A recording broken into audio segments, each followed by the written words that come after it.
네, 오늘 창세기 19장 30절, 38절 말씀으로 하나님을 대적하게 되는 이유라는 제목의 말씀 나누겠습니다. 네, 오늘 말씀 본문 여러분 읽으시면서 내용을 좀 이해하셨죠? 본문 마지막 구절쯤에 보니까 누가 등장합니까? 네, 모압 족속과 암몬 족속이 이제 등장을 하죠. 네, 오늘 말씀 본문은 가장 핵심은 모압 족속과 암몬 족속이 어떻게 탄생하게 됐는지를 나타내고 있는 것입니다. 그 탄생의 배경에 대해서 하나님이 말씀해 주고 있는 것이죠. 근데 전후 맥락을 보면 오늘 말씀 본문은 언제 사건이냐면 소돔과 고모라가 멸망한 이후에 바로 이후에 일어난 사건입니다. 우리가 잘 알듯이 소돔과 고모라는 극악무도한 범죄로 인해 이제 하나님께 멸망을 당하게 됐죠. 그리고 우리가 저번 주에 보았듯이 멸망을 당할 때 아브라함의 중보기도를 통해서 롯과 그의 가족은 극적으로 구원을 얻게 됐습니다. 그런데 우리가 성경을 좀 자세히 보면요, 롯과 가족 전체가 다 구원을 받은 게 아님을 알 수 있어요. 여러분 아시죠? 롯의 두 딸에게 사위 두 명이 있었는데 이 둘은 처음에 은혜를 입었다가 다시 멸망을 당하게 됩니다. 왜 그러냐면 성경에 분명하게 기록되기로 천사가 나타나서 곧 불과 유황이 떨어질 것이니 여기서 나가자라고 제안을 했더니 두 딸의 사위가요 그것을 농담으로 여기고 묵살시켜버려요. 그래서 천사들이 좀 열받아서 데리고 나가지는 않습니다. 그리고 롯의 아내는 함께 나가다가 뒤돌아보지 말라는 계명을 어기고 뒤돌아보았다가 소금 기둥이 되어서 죽게 되죠. 즉 원래는 롯과 그의 가족 전체가 구원을 받는 것이지만 소금 기둥이 됐고 농담으로 여겨서 결국 롯과 두 딸만 구원을 받게 됩니다. 그래서 오늘 말씀을 보니까요, 그들이 소돔과 고모라는 지역에서 나와서 소알이라는 성읍으로 들어갔다고 얘기를 해요. 그런데 오늘 1절에 보면 롯과 두 딸이 소알에 들어갔었다가 뭔가 모르게 거기도 불길이 번질 것 같았는지 뭔지는 모르겠지만 롯이 소알에 있기를 두려워하여서 근처에 있는 한 산에 올라가서 산에 있었던 어떤 동굴에서 셋이서 지냈다고 이렇게 얘기를 합니다. 소돔과 고모라는 완전히 멸망을 당했고요. 그리고 그 땅, 즉 그 땅이라 하면 그 지역 전체를 얘기하는 거거든요. 소돔과 고모라는 굉장히 큰 성읍이었어요. 그 지역 전체에 한 사람도 남지가 않은 거예요. 그 옆 소돔과 고모라 지역 옆에 산에 롯과 두 딸 말고는 그 지역에는 아무도 남지가 않은 것입니다. 그런데 우리가 알 수 있는 것이요, 롯의 두 딸에게는 사위가 있었거든요. 그 말은 즉 롯의 두 딸이 성인이었다는 것입니다. 이 다 큰 성인이었던 롯의 두 딸이요, 시간이 좀 지나니까 이제 고민이 생긴 거예요. 그 고민이 뭐죠? 한참 다른 성읍으로 가지 않는 이상, 이사를 완전히 가지 않는 이상은 남자를 만날 수가 없고, 본인들은 지금 이제 그 사위들과 함께 아이를 갖고 가정을 꾸리려고 했는데 이 지역에 아무도 없으니 결혼을 할 수도 없고 아이를 낳을 수도 없고 후손을 이어갈 수 없는 이제 상황에 놓여서 고민이 빠진 것이죠. 우리 아버지인 롯과 우리 가족의 가문을 이어가야 되는데 이것이 끊어지겠다는 생각이 이제 든 것이죠. 그래서 롯의 두 딸이 서로 상의를 합니다. 그 상의가 뭐였죠? 어차피 이 근방에서 남자를 찾을 수 없으니 우리가 아버지인 롯을 통해서 씨를 이어가자, 즉 후손을 이어가자라고 상의를 한 것이에요. 그런데 놀랍게도 두 딸이 그걸 당연한 선택으로 여겼어요. 그리고 그 아버지에게 그 계획을 실행하려고 합니다. 그런데 맨정신으로는 아버지 롯이 관계를 하지 않을 것 같으니까 이들이 모략을 쓰죠. 무엇이었죠? 계획을 짜고 롯에게 술을 먹여서 완전히, 요즘 말로 꽐라라 그러죠. 완전히 만취가 된 상태에서 그 두 딸이 주도적으로 관계를 이어가게 그렇게 계획을 합니다. 그래서 첫날, 즉 아버지와 술을 먹게 하여 아버지를 만취하게 한 첫날에 큰딸이 관계를 했고요. 이튿날은 동일한 방법으로 또 술을 먹여서 취하게 해서 작은 딸이 관계를 했어요. 근데 너무 신기한 건 원샷 원킬입니다. 두 딸 다 임신을 하게 됐어요. 즉 이들이 계획했던 대로 이루어진 것이죠. 근데 성경을 보니까요, 자세하게 나와 있는데 아버지 롯은 만취 상태였기 때문에 그 사실을 알지 못했다고 나옵니다. 아마 시간이 조금 한 몇 개월 흐르고 나서 이 두 딸의 배가 불러왔었겠죠. 그럼 롯이 임신한 사실을 알아챘을 텐데 롯이 이후에 알았을까요? 몰랐을까요? 저도 한번 생각을 해봤거든요. 근데 저는 몰랐을 거라고 믿어요. 무슨 얘기냐면 롯은 이 두 딸이 배은 아이가 자신의 아이라고 생각을 못했을 거라고 믿습니다. 왜냐하면 두 딸에게 사위가 있었거든요. 그 사위들을 통해 이미 아이가 뱄을 거라고 아마 롯은 생각했을 것이고 롯은 아마 끝까지 의심을 못했을 것입니다. 뭐 성경에 그것이 나와 있지는 않지만 저의 짐작입니다. 여하튼 그 두 딸의 교활한 계략을 통해서 두 아들이 탄생하게 됐는데 그게 우리가 어디선가 많이 들어본 모압, 암몬이에요. 이들은 이후에 크게 번성해서 한 민족이 됩니다. 그래서 모압 족속이 되고 암몬 족속이 돼요. 근데 조금 신기한 게 의도적으로 이 두 딸이 롯에게 은근히 알리게 하려고 그렇게 했는지는 모르겠는데요. 이 모압의 이름이요 히브리어로 모아브이거든요. 모아브 히브리어로 뜻이 무엇이냐면요 아버지로부터예요. 아버지로부터. 네. 그리고 암몬은요 근친애라는 뜻이에요. 가까운 가족애라는 의미예요. 그러니까 이 두 딸이 좀 의도적으로 왜 그랬는지 모르겠지만 남겨놓았어요. 그거를 아버지로부터고 가까운 친족 간의 관계라는 의미인 암몬으로 이름을 지어놨어요. 그러니까 아버지는 아마 그 의도를 몰랐겠죠. 뭐 나중에 어디선가 성경을 보게 되면 이제 알 수 있겠지만 여하튼 오늘 말씀은 지금 그것을 나타내고 있어요. 좀 정리를 하자면 소돔과 고모라의 멸망 가운데서 하나님의 은혜로 극적으로 구원을 받은 롯과 두 딸이요 계략을 통해서 모압과 암몬 족속이 탄생하게 됐다는 것입니다. 그러니까 오늘 말씀 본문은 좀 요약하자면 두 가지 정도를 얘기하고 있는데 소돔과 고모라의 멸망 이후에 롯과 두 딸의 행적을 말해주고 있는 것이고 그들이 어떻게 지냈는지 또한 이스라엘의 역사 가운데서 계속해서 함께 등장하게 될 암몬과 모압이 어떻게 시작하게 됐는지 그 배경이 어떻게 됐는지를 말해주고 있는 것입니다. 그런데 우리가 여기서 좀 중요하게 짚고서 넘어가야 될 것이 있어요. 그게 무엇이냐면 아마 여러분 대부분이 알고 있는 것일 텐데 여러분 모압과 암몬 하면 하나의 단어가 떠오르십니까? 혹시 뭔가 단어가 하나 떠오르십니까? 거의 대부분 원수라는 단어를 떠올릴 수 있을 거예요. 무엇이냐면 아마 성경을 조금 많이 읽고 설교를 많이 들은 분들은 알 수 있을 텐데 롯과 그 두 딸의 근친 상간을 통해서 태어난 이 모압과 암몬 족속은요 앞으로 계속해서 등장하게 되는 이스라엘 백성에게 즉 하나님이 택한 이스라엘 백성의 역사 가운데 최고의 원수로 등장합니다. 사실 롯은요 아브람과 같은 가족이었거든요. 같은 혈연으로서 시작된 자예요. 그런데 롯은요 하나님의 택함을 받지 못하는 모압과 암몬 족속의 조상이 되고 아브라함은 하나님의 택함을 받는 이스라엘 족속의 조상이 됩니다. 즉 아브라함은 하나님의 택함 받는 족속이 되고요. 롯의 두 딸의 후손은요 이스라엘을 괴롭히는 즉 하나님을 대적하는 원수가 되게 된다는 것이죠. 모압과 암몬이 얼마나 이스라엘을 많이 괴롭혔냐면요. 하나님이 하나님의 백성인 이스라엘을 출애굽시켰을 때 그 출애굽하는 그 길목에서부터 암몬 족속과 모압 족속이 이스라엘을 괴롭혔어요. 그리고 가나안 땅에 들어가는 바로 직전 모압 평지에 있었을 때요. 이제 가나안에 들어가려고 모압 평지라는 곳에 이스라엘 백성들이 있었을 때요. 이 모압 왕이라는 발락이라는 사람이요. 주술사를 불러서 발람이라는 주술사를 불러서요. 저 산 위에서 이 이스라엘을 3번 동안 저주하게 해요. 근데 하나님이 그것을 못하게 막습니다. 그런데 그 저주가 좀 통했는지 그 모압에 있었던 여성들을 보면서요. 음행을 하기를 시작해요. 그 지역에서. 그래서 비느하스가 거기서 이제 등장하게 되죠. 창으로 이제 찔러버리는.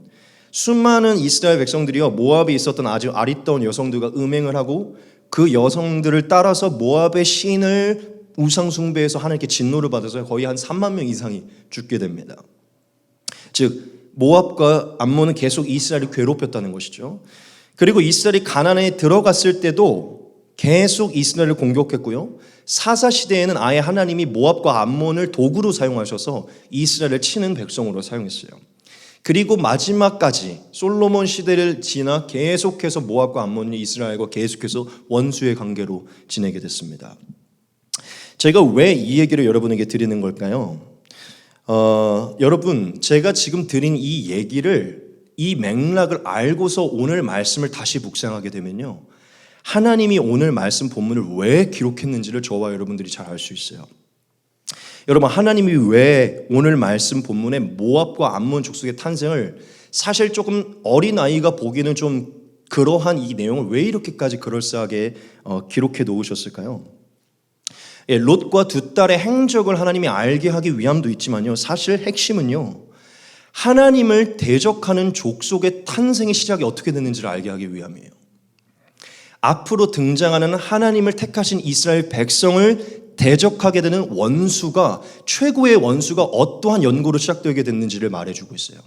여러분, 이스라엘을 대적한다는 것은요, 이스라엘과 함께는 하나님을 대적하는 것을 얘기하거든요. 즉, 하나님을 대적하는 원수들이 어떠한 시작이 있었기 때문에 탄생하게 됐는지를 말하고 있어요. 그리고 더 나아가 결국 모압과 암몬은 하나님께 버림을 받는 족속의 예표거든요. 즉, 하나님께 버림받는 족속의 뿌리가 무엇인지를 말해주고 있는 것입니다. 즉, 조금 이것을 함축적으로 표현을 하면요, 하나님은 오늘 롯과 두 딸의 모습을 통해서 이것을 말해주는 거예요. 시작이 어떠하면 결과가 어떠하다는 것을 얘기해 주는 것이요, 또한 어떠한 것으로 심으면 어떠한 것으로 결과가 난다는 것을 말해주는 것입니다. 여러분, 제가 조금 전 말했지만 하나님이 택하신 이스라엘 백성을 괴롭히는 것은요, 하나님 자체를 괴롭히는 것 같아요. 마치 여기 있는 우리 성도를 모욕하면 저를 모욕하는 것과 같은 비슷한 거죠. 제가 모욕을 당하면 저희 부모님이 모욕을 당하는 것과 비슷하게 그만큼 이스라엘 백성들은 하나님과 연합되어 있고 하나님의 정체성이에요. 그런데 이 모압과 암몬 족속이 이 이스라엘 백성을 처음부터 끝까지 대적을 하거든요. 즉, 하나님을 대적을 하게 됐어요. 자, 그럼 여러분들에게 한번 물어볼게요. 하나님을 대적한 족속의 시작이 무엇으로 시작됐죠? 네, 근친상간이죠. 조금 이제 더 폭넓게 표현하자면 하나님을 대적하는 행위로 시작하게 됐어요. 하나님을 대적하는, 즉 하나님의 뜻을 거슬러 하나님을 대적하는 행위로 시작된 자들이요, 끝까지 하나님을 대적하게 됩니다. 이해되십니까? 근친상간은요, 하나님께서 가장 싫어하는 죄 중에 하나예요. 하나님은요, 근친상간하는 자, 그리고 수간하는 자들을요, 돌로 쳐 죽이라고 얘기를 합니다. 손으로 건들지도 말라고 해요. 너가 부정스러워지니까 그런 자들은 죽일 때 손으로도 죽이지 말라고 하고요, 저 멀리서 가까이도 가지 말고 멀리서 돌로 죽이라고 해요. 그만큼 부정스러운 자라는 것이죠. 하나님이 율법에 아주 정확하게 기록해놨어요. 근친상간과 수간은 하나님께서 가증히 여겨 완전히 멸망시킬 자들이라는 것이죠. 그런데 이 모압과 암몬의 시작은요, 이런 하나님의 가증스럽게 여기는, 즉 하나님을 대적하는 죄악의 행위로 시작되게 됐다는 것입니다. 우리가 이것을 다른 사건에서도 좀 볼 수 있는데요, 이스마엘도 비슷한 사건이었어요. 이스마엘은요, 지금까지도 사실 역사 가운데 보면, 좀 이것을 설명하기는 길어지니까 짧게만 얘기하겠습니다. 지금도 이스마엘과 그러니까 아브라함의 뿌리와 이스마엘의 뿌리가 싸우고 있는 것이죠. 사실 이슬람의 깊이에는 이스마엘이 같이 있는 것입니다. 즉 무슨 얘기냐면, 이스마엘 또한 탄생과 함께 지금까지 이스라엘을 대적하는 민족으로 살아가는데요, 이스마엘이 어떻게 태어나게 됐죠? 하나님을 거스르는 행위를 통해 태어나게 됐어요. 하나님께서 아브라함에게 이삭을 줄 거라는 확실한 약속과 인치심을 더했는데, 아브라함이 하나님을 신뢰하지 못하고 하나님을 믿지 못해서, 인내하고 절제하지 못해서 자신의 소욕으로, 자신의 계산으로 만든 게 이스마엘이거든요. 즉 하나님을 신뢰하지 못하고 정욕으로 하나님을 거슬러 만든 게 이스마엘인데요, 하나님을 거슬러서 행한 그것이요, 지금까지도 하나님을 대적하는 결과로 이어지게 된 것입니다. 즉 제가 여러분들에게 강조하고 싶은 게 무엇이냐면요, 오늘 말씀에 등장한 모압과 암몬 족속의 시작은요, 하나님을 대적하는 것으로 시작했다는 것이요. 즉 하나님을 대적하는 것으로 시작하게 되면요, 반드시 그 삶이 하나님을 대적하게 되는 것이 된다는 것이에요. 여러분, 하나님을 대적하게 되는 행위로 시작하게 되면요, 그것으로 심으면요, 반드시 하나님께 버림받는 결과를 얻게 되고 버림받는 열매를 얻게 됩니다. 그게 오늘 말씀 본문이 말해주고 있는 것이요. 여러분들이 성경을 미리 알고서 이 말씀을 보든, 이 말씀을 보다가 이 모압과 암몬 족속의 행적을 보든지요, 이 사실을 반드시 깨달을 수 있어요. 확실히 죄악으로 시작된 자들은 하나님에게서 멀어지는구나. 그런데 여기서 조금 더 중요한 것이 있어요. 여기서 우리가 한 번 더 좀 깊게 생각해 보아야 할 만한 것이 있습니다. 그게 무엇이냐면요. 한번 여러분 생각을 해보십시오. 롯의 두 딸이 왜 그렇게까지 무질서하고 정당치 못한 관계를 하나님 앞에 범죄하면서까지 저질렀는가 이거예요. 왜 두 딸이 그렇게까지 그 아이를 갖는 거에 집착을 했는가 이것이죠. 오늘 말씀은요 사실 이 부분에서 굉장히 날카롭게 얘기를 하고 있어요. 우리가 요한계시록에 보면 좌우에 날선 검과 같다고 얘기하죠. 진짜 저와 여러분들의 생각과 마음을 마치 골수와 관절을 찔러 쪼개듯이 굉장히 날카롭게 이 이유에 대해서 얘기를 하고 있다는 것이죠. 즉 오늘 말씀의 사실 가장 큰 핵심은요 바로 이 부분이에요. 이들이 왜 이토록 범죄하면서까지 아이를 가지려고 했는가, 이 부분이 굉장히 큰 핵심입니다. 이 두 사람에게는 동기가 있었거든요. 그렇게까지 계획을 짜고 대담하게 범죄를 할 정도의 동기가 그들에게 있었어요. 근데 그 동기가 뭔지 아십니까? 성경이 그것을 너무나 분명하게 얘기하고 있어요. 오늘 말씀에 잘 나타나 있습니다. 같이 보겠습니다.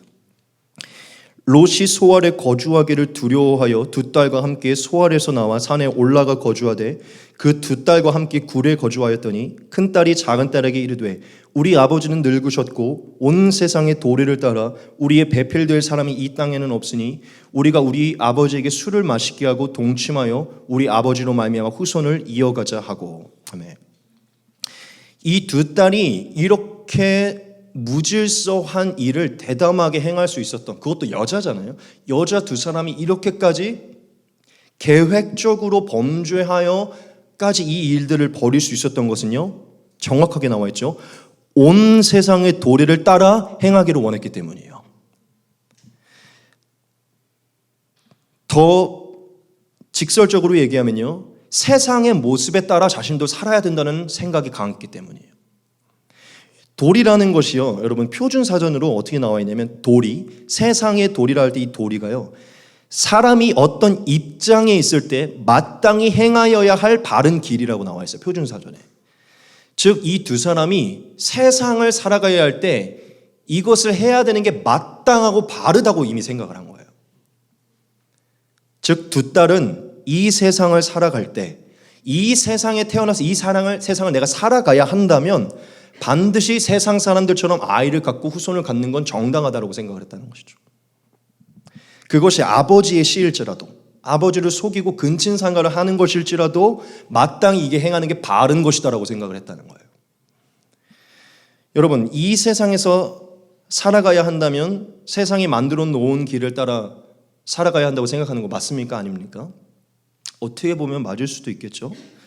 그런데 하나님의 뜻을 거스를지라도 거기에 맞춰 사는 것이 바른 길입니까? 사실 아니겠죠. 그런데 이 두 딸은 그게 어쩔 수 없는 선택이라고 여긴 거예요. 마땅한 도리다. 도리. 이건 우리가 해도 정당한 것이다라고 생각을 한 것이죠. 그것이 그들을 대담한 범죄로 이어지게 만든 것이에요. 즉 조금 함축적으로 얘기할게요. 모압과 암몬 족속은 하나님을 대적하는 자들로 됐는데요. 그들이 대적하게 되었던 그 범죄의 뿌리는요 하나인데 세상의 도리를 따르고자 하는 욕구로 시작된 거예요. 세상의 도리를 따르고자 했던 욕구가 범죄를 만들었고 그 범죄가 하나님을 대적하게 되는 삶을 만들었다는 것이죠. 여러분 오늘 본문은요 정확하게 이 두 딸의 대화를 통해 이 두 딸의 내면에 있었던 그 동기를 하나님이 정확하게 얘기를 합니다. 사실 이 동기로 인해서 이스라엘 역사 가운데 원수가 탄생하게 된 것이에요. 그러므로 우리는 이 모든 것을 종합했을 때 하나님이 오늘 본문을 통해서 저와 여러분들에게 나타내고자 하시는 것이 무엇인지를 분명하게 할 수 있어요. 그게 뭔지 아십니까? 중요합니다. 온 세상의 도리를 따라 살려고 하는 욕구는요 반드시 하나님의 뜻을 거스르는 선택을 하게 만든다는 것이에요. 믿으십니까? 그 선택으로 시작된 일에는요 반드시 하나님을 대적하는 결과가 나타난다는 거예요. 조금 더 심각하게 얘기하겠습니다. 세상을, 즉 세상의 도리를 따라 살려고 하는 그 욕구로 나아가게 되면요, 결국 하나님과 멀어지게 되고 하나님께 버림을 받게 되고 모압과 암몬 족속은 완전히 멸망을 이루는 족속이 되는데 멸망에 이르게 된다는 것이에요. 오늘 본문은 저와 여러분들이 그것을 너무 중요하게 얘기하는 것입니다. 다시 한번 얘기하지만 세상의 도리를 따라 행하면 하나님을 대적하는 결과를 만든다는 것이죠. 오늘 계속 좀 꼬리를 물고 넘어가는데요, 좀 하나 더 우리가 생각을 좀 해보겠습니다. 우리가 이 한 가지를 조금 더 생각을 해봅시다. 그게 무엇이냐면, 그렇다면 이 두 딸은 왜 이렇게까지 세상의 도리를 꼭 따라야 한다고 생각을 했을까요?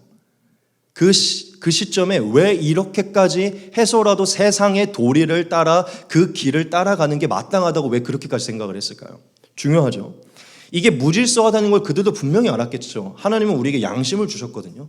이때는 사실 율법이 떨어지기 전이지만 하나님은 우리의 양심이 이미 율법을 새겼다고 얘기했어요. 우리가 율법을 알아서 근친상간이 수관이 이상하다는 건 아나요? 어린 아이도 보면 알아요. 저건 이상한 거라고. 무슨 얘기냐면 그들은 무질서하다는 걸 알고 있었고 이건 잘못된 일인 걸 본인도 분명히 알고 있었을 것이죠. 근데 왜 그것을 대담하게 거스르면서까지 세상의 도리를 지켜야 된다고 생각을 했냐는 것이죠. 한번 생각해 봐야겠죠. 이들의 계획을 제가 절대적으로는 알 수는 없겠지만 제가 오늘 세 가지를 좀 생각해 봤어요.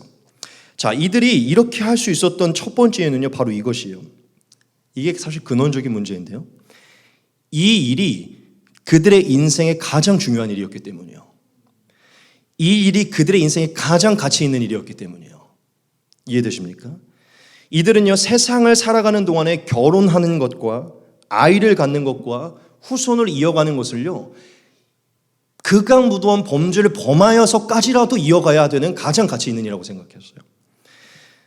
여러분 생각을 한번 해봅시다. 오늘날도 뭐 그런 사람이 있을 수도 있겠지만 이 세상을 살아가는 한 여인으로서, 이 세상을 한 번뿐인 삶으로 살아가는 한 여인으로서 결혼을 해야 하는 것, 아이를 가져야 하는 것, 후손을 이어가야 되는 것 중요합니까? 안 중요합니까? 예, 어떤 부분에서 너무 중요한 것이죠. 그런데 이들은요, 그 중요함이 훨씬 더 깊었던 것이죠. 가장 가치 있는 일이었고 그들의 인생에 놓쳐서는 안 되는, 무엇을 통하여서도 얻어야만 하는 그러한 것이었어요.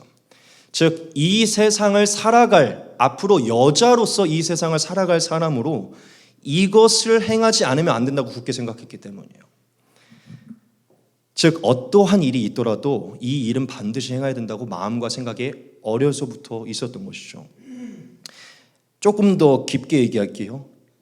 아이를 갖지 못한다면, 후손을 이어가지 못한다면 삶에 아무런 의미가 없다고 생각한 거예요. 존재 자체가 쓸모가 없게 된 것이죠. 여자라면 아이를 가져야 해, 후손을 이어가야 돼. 이게 이들의 정체성처럼 가장 중요했던 것이죠. 두 번째 이유, 이들이 왜 이렇게까지 할 수 있었냐, 두 번째 이유는요, 과정이 어떻든지 간에 결과가 중요하다고 여겼기 때문이에요. 이들은 사실 과정을 그렇게까지 중요하게 여기지 않았어요. 과정이 조금 틀어지더라도 결과가 자신들을 만족하게 하면, 결과가 자기를 행복하게 하면, 과정에서 조금 느낀 죄책감 정도는 한 1년 정도만 버티게 되면 아이가 태어나면 사라지겠지. 1년, 2년 동안 아버지에 대한 이 죄책감이 아이가 태어나고 점점 자라다 없어지겠지. 즉, 결과가 행복하게 되면 과정의 죄책감 정도는 금방 감출 수 있다고 생각을 한 것이죠. 세 번째 이유입니다. 이것은 사실 그들의 내면에 아주 잘못된 신앙으로 이루어진 것인데요. 즉, 신앙의 부분이 잘못돼서 이루어진 것인데요. 아마 이들은 하나님의 은혜를 이미 경험했고 하나님을 알고 있었을 것이에요. 그래서 사실은 하나님이 생육하고 번성하는 것을 원하신다는 것을 이들이 알고 있었을 겁니다. 이미 고대 근동 지방에서는요, 태의 문이 열리는 게 하나님의 축복으로 여겼거든요.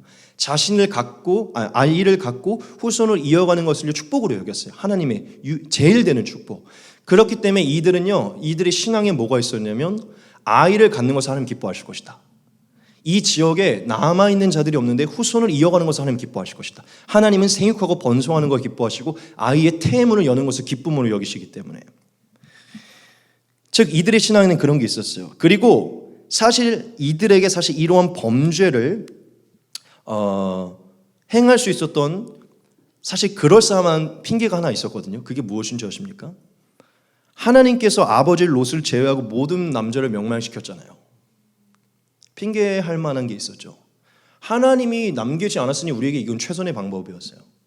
이렇게 행하는 게 하나님이 기뻐하시는 아이를 갖고 후손을 이어가는 최선의 방법이었죠. 하나님이 남자를 남겨주지 않으셨잖아요. 우리가 할 수 있는 건 이게 최선이어서 이제 하나님께 탓할 수 있는 최고의 핑계거리가 있었다는 것이죠. 즉 이들의 신앙에서 가장 근원적으로 어떠한 방법이든지 하나님이 아이를 갖는 것, 후손을 갖는 것을 조금 죄를 범하더라도 기뻐할 것이라고 여긴 것이죠. 봐주실 것이라고 생각을 한 것이죠. 또한 세상을 하나님이 창조하셨기 때문에 세상이 마땅히 즐겁게 여기고 세상이 마땅히 행복하다고 여기는 것들을 우리가 하는 것을 하나님 기뻐하실 거라고 또 여긴 것이죠. 즉 세상은 하나님이 지으셨으니 세상의 도리를 따라 사는 것도 하나님 기뻐할 것이다. 그런데 결과를 보니까요, 절대적으로 잘못된 생각이었어요. 그 한 번의 실수가, 즉 하나님을 잘못 오해하고 잘 알지 못해서 행한 그 섣불리 행한 과오가요, 그들 자신뿐만 아니라 그들의 후손 전체까지 멸망에 이르는 역사를 만들게 됩니다. 싹 다 하나님을 대적하게 되고 싹 다 하나님께 버림받게 돼요. 모압과 암몬은요, 늘 하나님의 입술에 욕먹는 자들로 등장하게 돼요. 예레미야, 이사야, 에스겔, 12 모든 소선지서에서요, 암몬과 모압은 항상 멸망한 자들로 등장합니다. 왜냐? 그들의 삶에 늘 우상숭배와 음행과 모든 죄들이 항상 있었거든요. 그들의 시작이 근친상간이었으니 그들의 피와 그들의 행함과 그들의 모든 습관이요, 다 그렇게 발전된 것이죠. 여러분, 오늘 우리가 이 말씀을 좀 살펴보았는데 지금껏 이 설교를 들으면서 여러분 무슨 생각이 들었습니까? 오늘 하나님께서 저와 여러분들에게 이 본문을 통해서 말씀하시고자 하는 것이, 그 깊은 것이 무엇인 것 같습니까? 아까 제가 이미 조금 살짝 얘기했지만 오늘 말씀은 저와 여러분들에게 굉장히 분명한 교훈을 주고 있어요.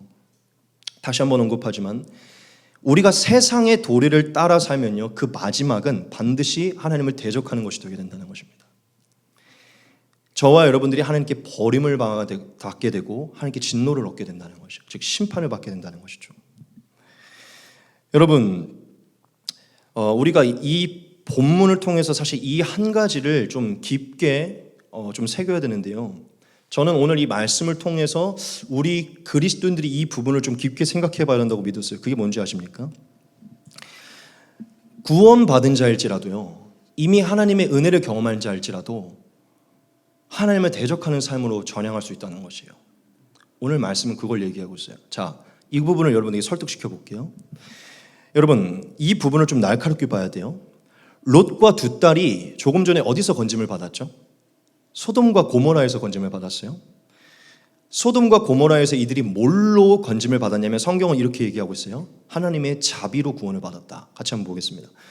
그러나 롯이 지체함에 그 사람들이 롯의 손과 그 아내의 손과 두 딸의 손을 잡아 인도하여 성 밖에 두니 여호와께서 그에게 자비를 더하심이었더라. 하나님께서 아브라함의 중보기도를 통해서 멸망하던 가운데서 롯과 두 딸을요, 자비로, 은혜로 구원하셨어요. 여러분, 롯과 두 딸이 구원을 받은 것은요, 오늘날의 구원의 예표로 등장합니다. 소돔과 고모라는요, 멸망당할, 예수님도 항상 비유해서 마지막 때는 소돔과 고모라와 같을 것이라고 얘기하죠. 지금 이 세상은요, 사실 소돔과 고모라로 비유가 돼요. 이 소돔과 고모라에서 극적으로 구원받은 롯과 두 딸은요, 마치 예수 그리스도를 통해 구원받은 자들을 예표합니다. 하나님의 손길을 경험했고 하나님의 자비와 은혜로 구원받은 자들을 얘기해요. 누구를 통해? 중보기도를 통해서. 자, 그런데 중요하죠. 하나님의 은혜를 경험했고요, 자비를 경험했고요, 구원을 받았던 이 두 사람이 어떤 일을 저질렀습니까? 심판을 건짐받아서 하나님의 손길을 받았던 이들이 어떤 만행을 저질렀다는 것이죠. 네, 아버지와 관계를 맺는 것을 아무 수치심 없이 행하는 일을 저질렀다는 것이에요. 여러분, 이것이 무엇을 말해주는 것 같습니까? 네, 그냥 허물없이 여러분들에게 좀 팩폭을 하겠습니다. 우리가 하나님의 은혜와 자비를 경험하여서 이 세상에서 건짐받았다고 하더라도요, 정신을 차리지 않으면 하나님을 대적하는 일을 할 수 있다는 것이에요. 믿으십니까? 저와 여러분들의 생각과 마음에 하나님의 뜻을 대적하는 것으로 뿌리 깊이 되어서 우리의 행동이 하나님을 대적하게 되고요, 우리가 하나님을 대적하게 되면 우리가 원수로 변화될 수 있고 하나님의 손에서 멀어질 수 있다는 것이에요. 우리의 삶이 완전히 하나님을 떠나서 하나님을 대적하고 교회를 대적하고 목사를 대적하고 예수 그리스도를 믿는 자들을 대적하는 자들로 변화될 수도 있다는 것이죠. 저는 오늘 이 롯과 두 딸이요 오늘날의 모든 그리스도인의 한 부분에서 예표라고 믿습니다. 저와 여러분, 우리가 하나님의 은혜를 경험했다고 하더라도, 즉 소돔과 고모라 같은 이 세상에서 우리가 건짐을 받았다고 하더라도요, 정신을 차리지 않으면 세상의 도리에 우리가 완전히 빠져서 그게 우리의 삶의 목적이 되면요, 그걸 어떻게라도 쟁취하려고 하면요, 하나님의 뜻을 거슬러서라도 그것을 쟁취하려고 하고 그것을 통해 하나님을 거슬러 원수가 되는 지경에 이르게 됩니다. 그 최후는 멸망인 것이에요. 저는 오늘 말씀을 묵상하면서 설교자가 감사한 것은요, 설교를 준비하기 이전에 가장 먼저 본인에게 적용하기 위해 말씀을 묵상하거든요. 설교자들 중에 설교만 열심히 준비하고 본인에게는 아무런 의미 없이 전달하는 자가 많은데 저는 제 양심상 그러진 못합니다. 제가 항상 먼저 묵상하고 제 스스로 먼저 하나님 앞에 회개하고 묵상한 것을 가지고 여러분들한테 전하는 것이에요. 제가 이 말씀을 묵상하면서요, 마음속에 깊이 묵상하면서 뭘 느끼게 됐냐면요, 우리 그리스도인들에게 세상의 도리를 따라 살려고 하는 그 마음이 얼마나 무시무시한 것인지를 다시 깨닫게 됐어요. 즉 세상의 도리를 추구하고 세상의 도리에 맞게 인생을 즐기려고 하는 이것이요, 얼마나 저와 여러분들이 큰 대가로 변화될 수 있는지를 다시 묵상하게 됐다는 것이에요. 저는 이 롯과 두 딸의 모습이 오늘날 우리 그리스도인들에게 너무나 많은 모습이라고 생각을 합니다. 즉 세상의 모습과 같은 모습으로 살아가고자 하는 욕구를 가지고 사는 그리스도인들의 예표라고 저는 믿는다는 것이죠. 여러분, 롯의 두 딸이 온 세상의 도리라고 얘기했죠. 이것을 아까 제가 표준사전으로 찾아봤지만 히브리어로도 찾아봤거든요.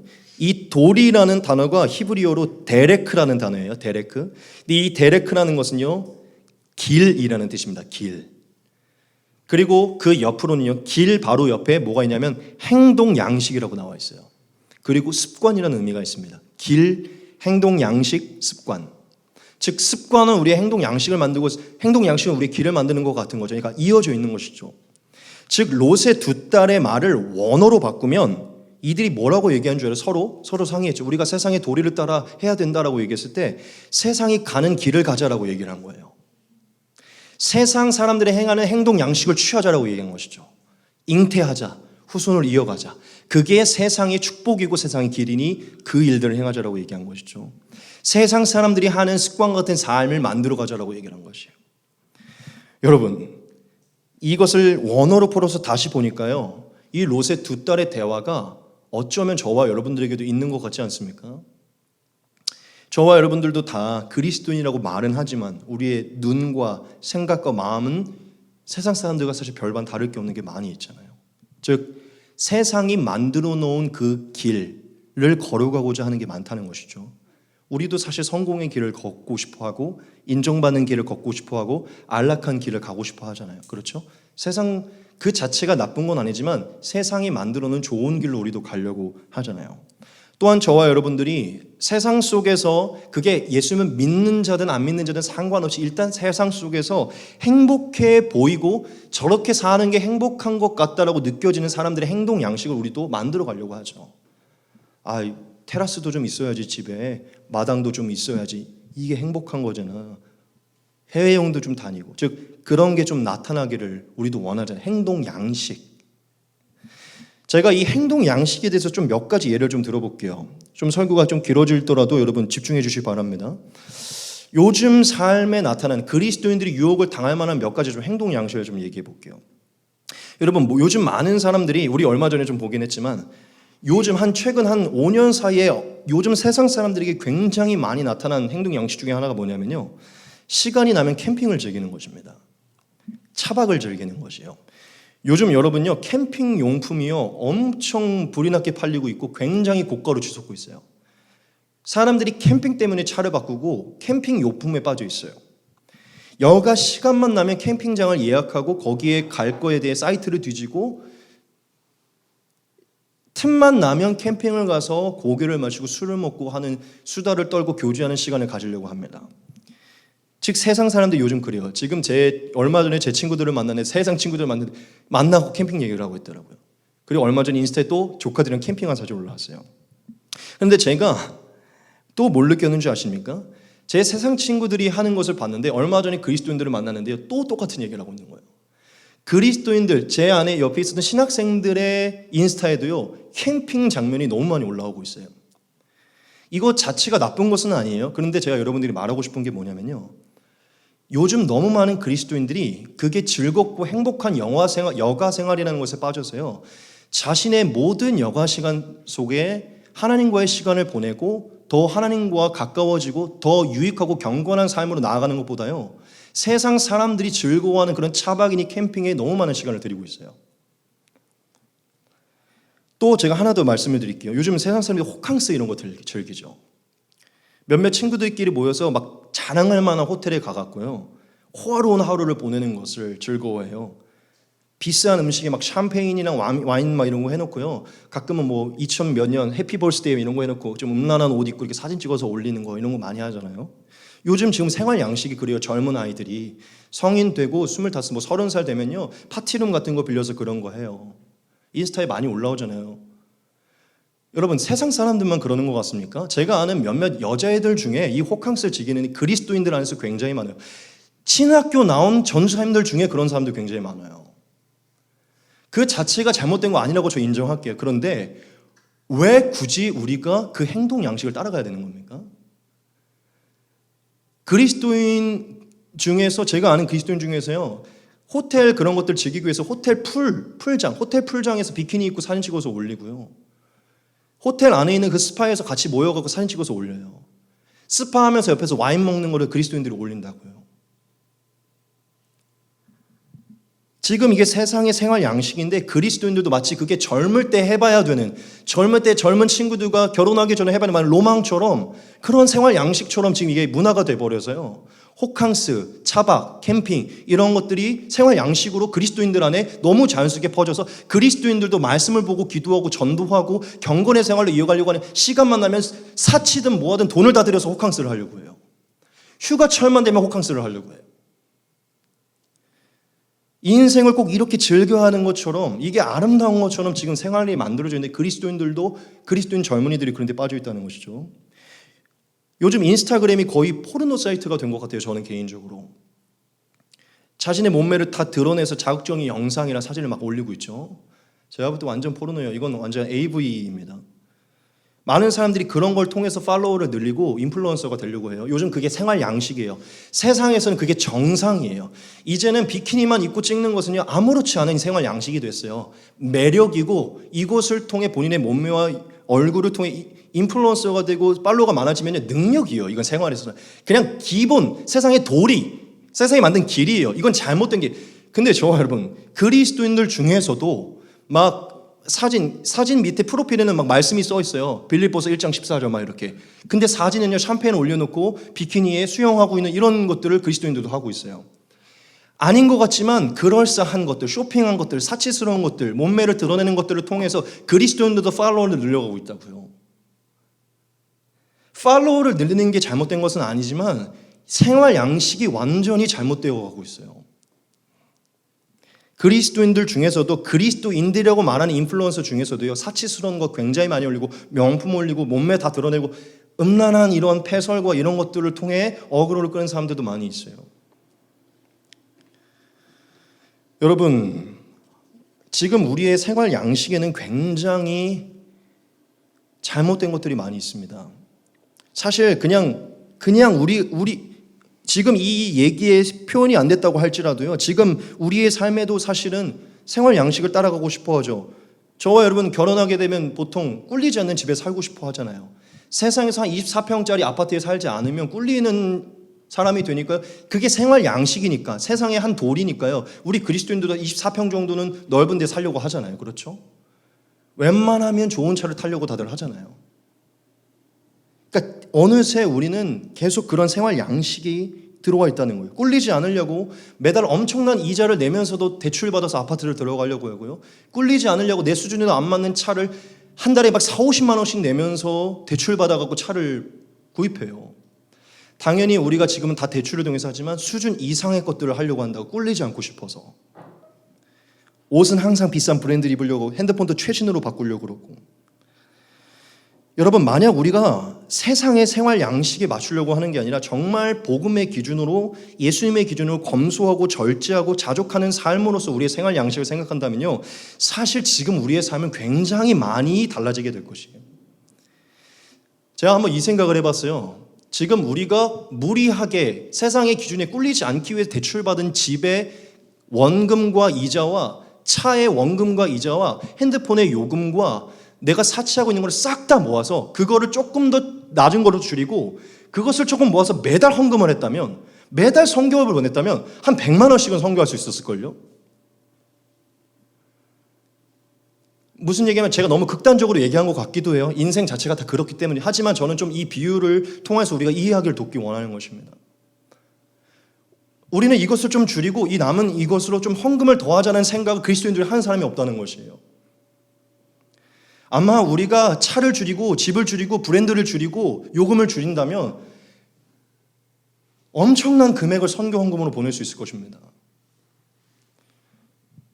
여러분, 제가 말하고자 하는 것은 지금 저와 여러분들도 롯의 두 딸과 비슷하게 세상의 도리를 따라 살아가고 있는 게 굉장히 많다는 것이에요.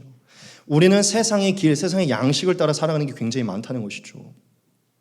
그런데 저와 여러분, 세상의 도리를 추구하고 세상의 도리를 최고의 가치로 여기면요, 다시 한번 언급하지만 하나님의 뜻에 어긋나는 선택을 하게 되고 하나님과 계속 멀어지게 됩니다. 즉, 저와 여러분의 삶이 어느새 하나님을 대적하는 것으로 되게 된다는 것이죠. 저와 여러분들도 왜 이런 모습이 나타나냐면 똑같아요. 롯의 두 딸의 동기와 똑같은 것입니다. 롯의 두 딸이 무엇 때문에 대담하게 그 일들을 저질렀었죠? 이 세상 한 번뿐인 삶인데 이거 하지 않으면 로망이 사라지는데 로망은 즐겨야지. 젊을 때 호캉스 해야지.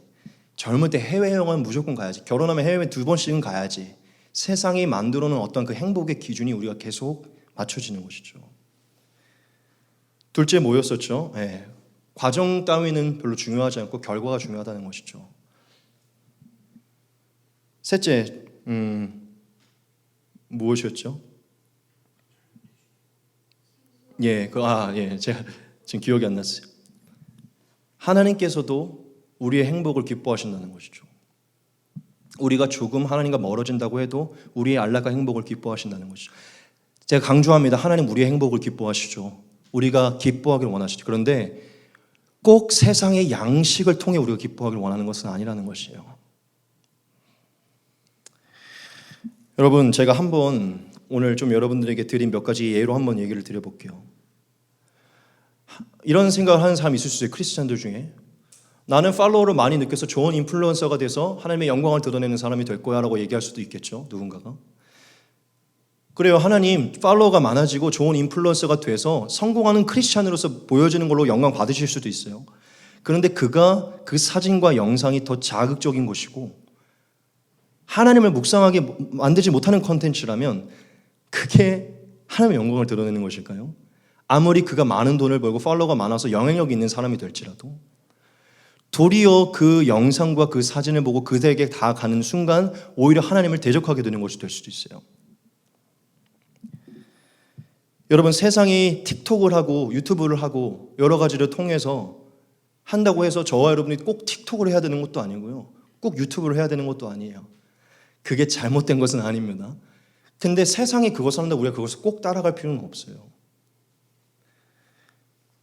저와 여러분, 하나님이 저와 여러분이 캠핑을 즐기고 호캉스를 즐기는 것 기뻐하실 수도 있는데 매번 거기에 집중하고 매번 그것을 위해 큰 돈을 사치스럽게 쓴다면요, 오히려 그것을 통해 하나님과 만나는 시간이 줄어들고 하나님의 일을 위해 물질을 사용하는 게 줄어들어 오히려 그 시간 하나님을 대적하는 것이 될 수도 있어요.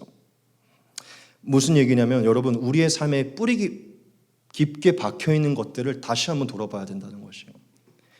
어쩌면 지금은 우리 삶의 굉장히 많은 부분이 하나님과의 시간을 뺏게 되고 하나님과의 가치를 거스르게 되고 하나님의 원수로 행하는 것이 많을 수도 있어요. 제가 얼마 전에 내가 이 얘기 하나를 드릴게요. 실제 있었던 일이고 얼마 전 이번 주에 있었던 일입니다. 며칠 전에 제 주변에 한 목사님이 계신데요. 이 목사님이 아이들 수련회 사역 이런 것들을 좀 많이 했어요. 그래서 수련회로 아이들과 인스타그램에 팔로우를 많이 하게 된 거예요. 그런데 이 목사님이 인스타그램에 팔로잉을 하고 있었던 사람이 이 아이들 중에 연관돼서 뜬 거예요. 그런데 그게 제가 아까 말씀드린 다 벗고 나와서 팔로우를 끌어들이는 이런 음란한 그런 영상을 사진을 통해서 하고 있는 그거였고, 한 세 사람이 팔로워가 돼 있었는데 한 사람은 AV 포르노 배우였고 한 사람은 또 비슷한 그런 음란한 노출을 통해 팔로워를 끌어가는 사람이 팔로잉이 돼 있었던 거예요. 근데 그게 그분이 만났던 그 단체의 아이들의 누군가가 추천인으로 떴는데 거길 들어가 봤더니 이 사람이 팔로우하고 있습니다를 알고 이게 그 아이들에게 돌아갔고요. 그 학부모에게 연락이 온 거예요. 그래서 여하튼 지금 며칠 전에 있었던 얘기예요. 제가 그 사실을 알고 제가 그 얘기를 해줬어요. 제가 그 사이에 껴있었어요. 그 얘기를 제가 듣게 돼서 그거 빨리 팔로잉을 지우라고. 사태가 이렇게 됐다고. 제가 사실 오늘 말씀을 준비하면서 며칠 전에 있었던 그 얘기가 지금 너무 생각이 났어요.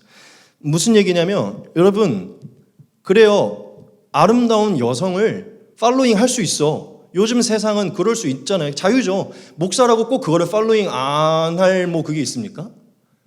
해도 되죠. 잘못된 건 아니니까. 근데 잘못될 수도 있어요. 그게 지금 어떻게 됐냐면, 그래서 그 아이들이 약간 실족하듯이 애매해진 거예요.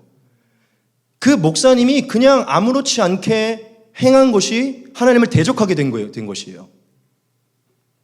저랑 카톡을 주고받은 내용이 있어요. 알려줘서 고맙고. 지금 제가 이 비유가 정확하게 맞아떨어지진 않지만 누군가를 팔로잉하는 거 생활 양식이잖아요. 그런데 그것으로 하나님을 대적하게 되는 게 될 수가 있어요. 대놓고 포르노를 본 것도 아니에요. 그냥 그런 사람을 팔로잉만 했던 것인데 지금 그것으로 참석했던 그 아이들에게 지금 영향력이 너무 커진 거예요. 학부모에게 전화가 온 거예요. 여러분, 지금 빨리 들어가셔서 팔로잉 확인해 보셔야 돼요. 저도 겁나서 한번 확인해 봤다니까요.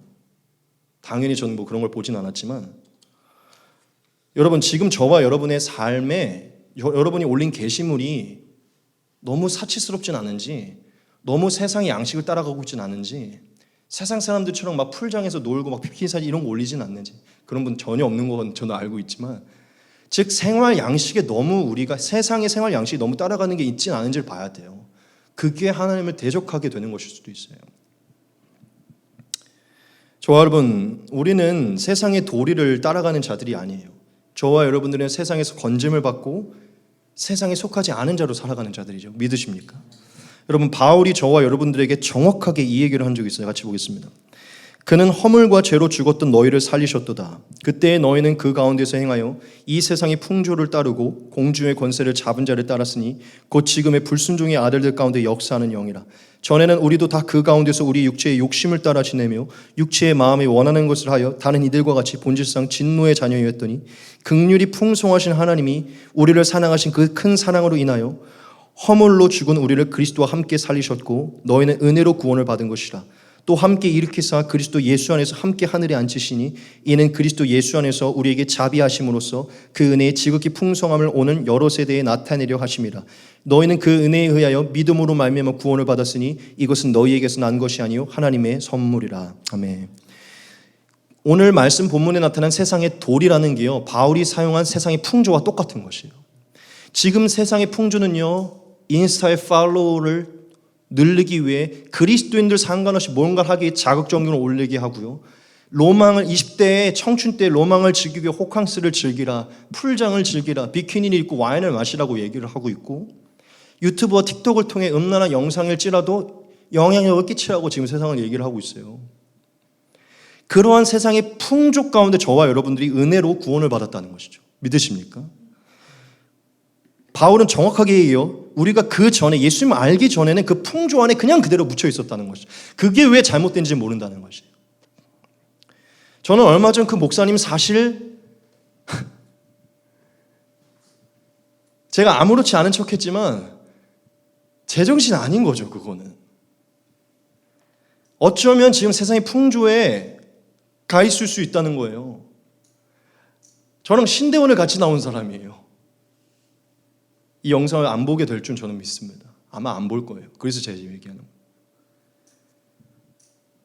여러분, 목사예요. 그리고 하나님을 누구보다 가르치고 대언하는 자거든요. 정신을 안 차리면 그 사람을 통해 지금 그 아이들이 완전히 그게 됐어요.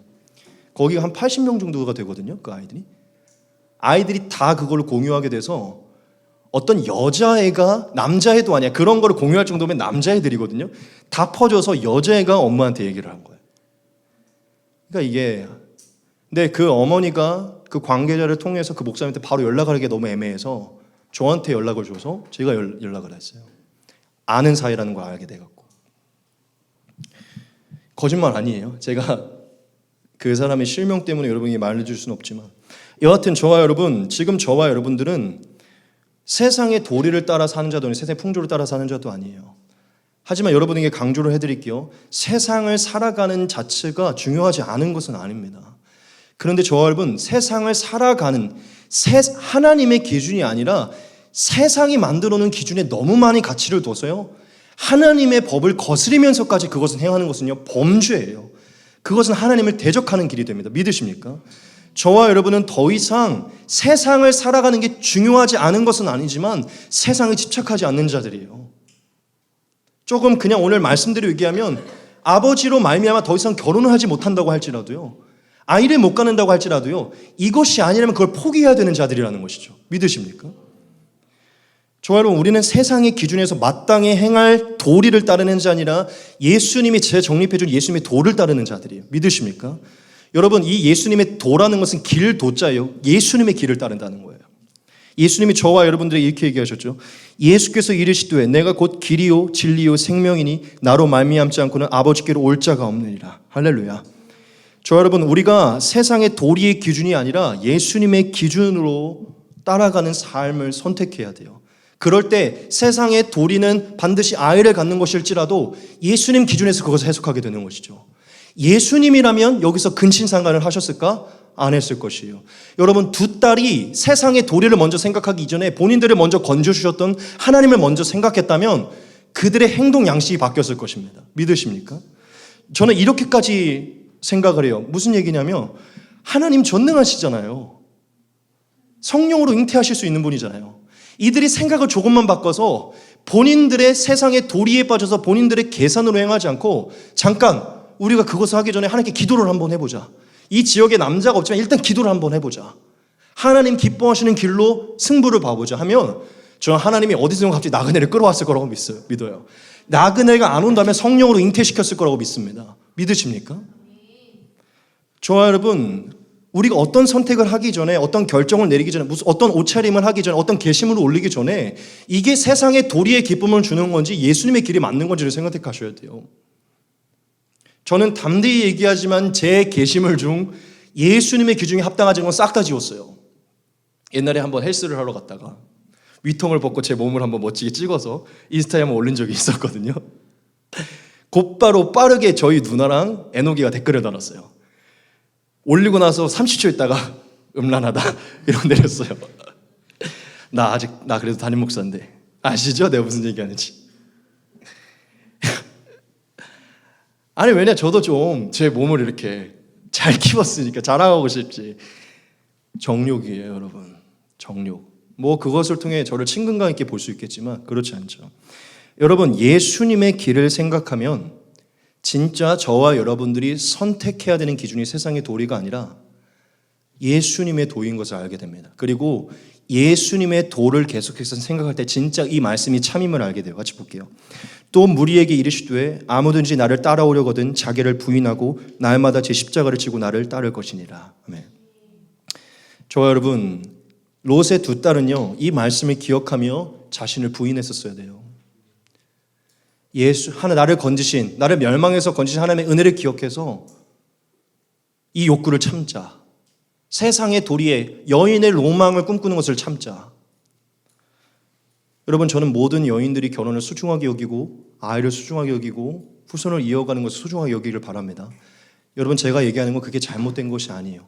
거기에 집착하여 하나님의 뜻을 거스리면서까지 그것을 쟁취하려는 이 욕구가 잘못됐다는 것이죠.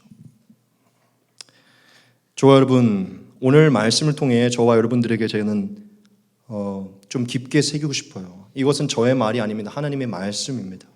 오늘 여러분들을 제가 너무 쪼으려고 하는 게 아니에요. 너무 부담을 갖지 마시기 바랍니다. 너무 여러분들이 짐을 드리려고 하는 게 아니에요. 그런데 여러분, 세상에서 잘 살아내시기 바랍니다. 좋은 생활 양식들, 아름다운 로망과 아름다움을 즐겨가시길 바라요. 그런데 한번 멈춰서 생각해보자는 것이에요. 하나님도 여러분들에게 아름다운 삶을 누리기를 원하시지만 제발 한 번 더 생각을 해보자는 것이죠. 여러분들이 정말 무엇으로 심는지에 따라서 어떤 결과가 나는지를 하나님이 말씀해 주고 있는 것이요. 세상의 도리를 추구하여 집착하게 되면요, 하나님을 대적하는 결과가 나타나게 됩니다.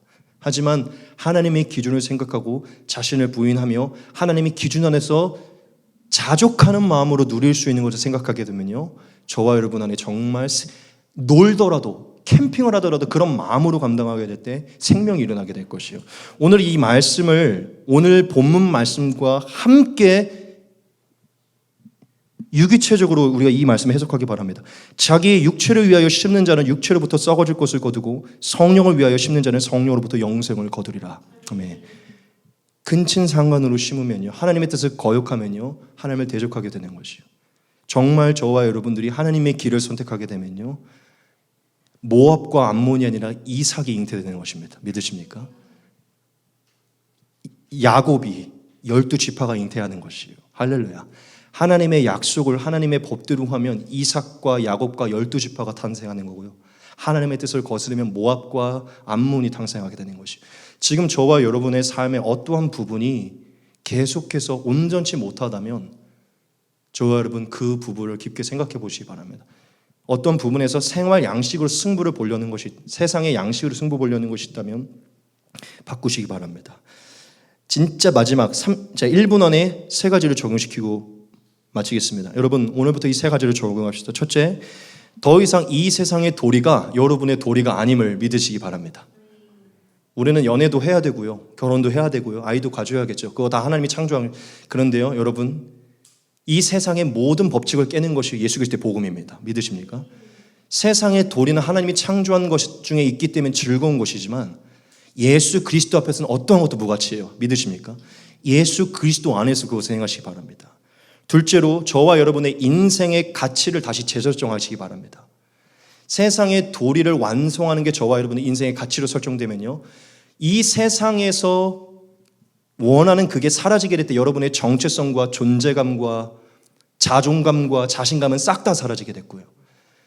여러분이 예수님 안에 있지만 결혼이 가치가 되면요, 결혼하지 못하면 내 존재 자체를 쓸모없게 여길 것이에요. 자신감이 사라지고 자살하고 싶을 것입니다. 하지만 결혼도 중요하고 아이도 중요하지만 오늘 말씀으로 얘기하는 겁니다. 예수 그리스도보다 더 중요한 것은 없어요. 예수님의 복음 안에서는 결혼도 아이도 포기할 수 있는 것입니다. 믿으십니까? 여러분이 모두가 다 좋은 가정을 꾸리기 원하지만 저는 조금 더 극단적으로 얘기하는 것입니다.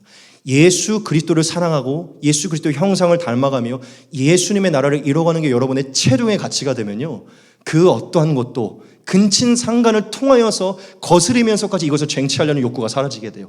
그게 저와 여러분을 만족시키지 않기 때문이죠. 믿으십니까? 마지막 세 번째입니다. 저와 여러분, 과정을 중요하게 여기시기 바랍니다.